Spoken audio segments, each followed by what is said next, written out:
So hi guys, I am Tristan Seth Cabanero from BPED 2B. So for today, I'll be featuring a traditional Filipino game or larong Pinoy, Shato and Tago-Taguan. So Shato is basically a traditional outdoor game. It involves two sticks, a large one and a small one. While Tago-Taguan is a Filipino version of hide and seek. Mayong adlaw, kuyog nako si Rachel Cabanero. pag sa una, unsa sad nga mga unsa nga duwa nga imong ganahan kayo duwaon. Shatong. By playing this game, how it is played and what are materials and use or kalang unsaon ni siya pagduwa nya unsa man ang gamito nimo ani nga mga gamit. Bamboo stick o bunot. Dayon. Dokdokon siya nya paloon. Okay. Who do you play with and where? And then sa kuan sa Bisaya asa man kinsay imong kaduwa o asa man ninyo pirmi duwaon sa una. Ako mga barkada og dito sa among probinsya na muduaon. Sa asa nga probinsya man? Sa Karkar. Okay. Why do you enjoy or like nganong malingaw mo ka ug magduwa ka ani?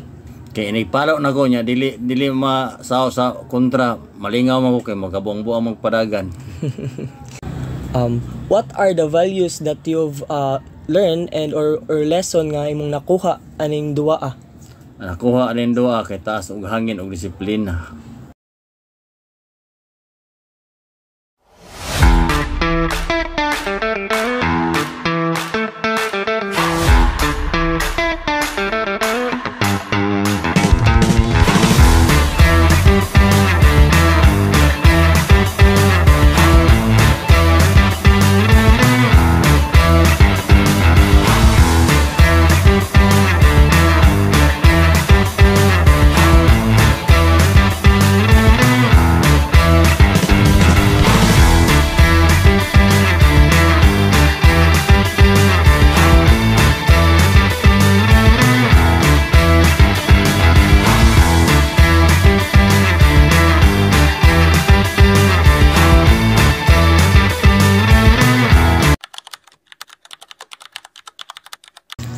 So karon, kuyog na ko akong ikaduha nga interviewon.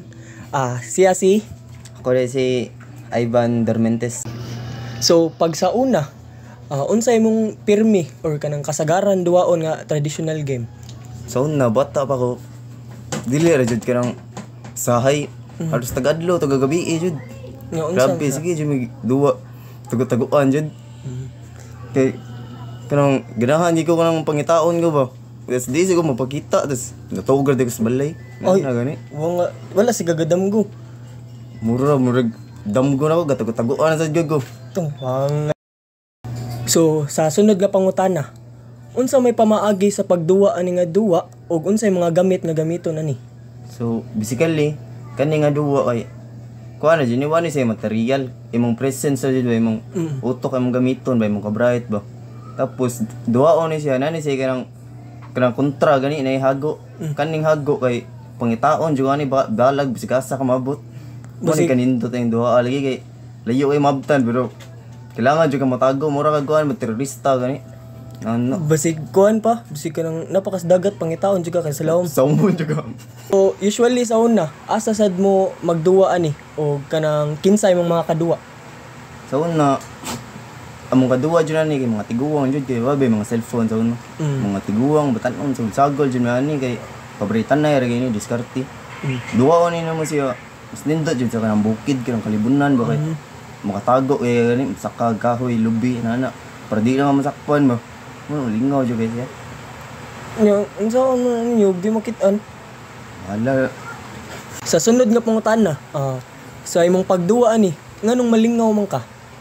Kani sa lingaw jud kani siya kay mo take man ganig kanang kuan good time ba. Kasi mo race ka ba. Kay imo race ani kay imong ulo. Kay undang dokol man ni. Mo ni kanindot duwa pusta sa ato pustanay karon kwarta. Pero sa uno undang dokol. Lingaw ni siya kay kung ako'y pangitaon, di jud magpakita, pagod jud kumayo. Pero kung ako sa mago, akong buhaton, kapoy yung pangita, di na ako sila pangitaon. Tagbo sila tago, bahala na sila lagi. Muuli day ka. Muli ko kapoy pangita. So sa kinalasan nga pangutan na nang unsa mga values or lessons kay mong nakuha sa pagduwa ani? So kanya siya kay nagamit yun ni karon kanya akong nakatanon. Ang nakuha ni nga value is ang kanagay pagiging madiskarte gani. So, Kung di ka madiskarte ato yung buhaton, mahago jud ka madoklan ba ka. Muna antod karon kay nagamit yun ako kay madiskarte niyo karon tungod na duha jud kay kanang di kay ko makansi sa una gani kay gamito ng utok mo pangitaon mo tago Di sila mo tago kung ganahan sila inana. Kapoy pangita sa.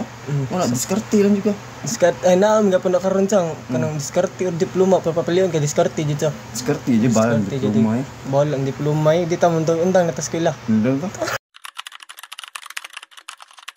Tago-taguan, maliwanag ang buwan. Tago! Dagan! Tayo'y maglaro ng tago-taguan.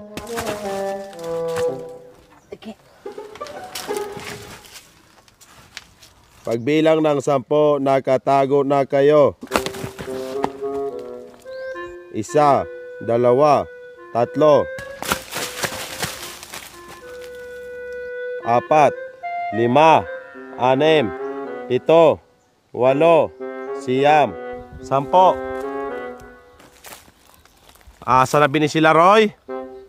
Asa ka na nagtago ng mga buangan Dok, kabalo kog asa sila gatago. Paghilom ra diha moy, wala kay apel. Tuganan ta kana kog asa sila gatago. Paghilom ra diha moy.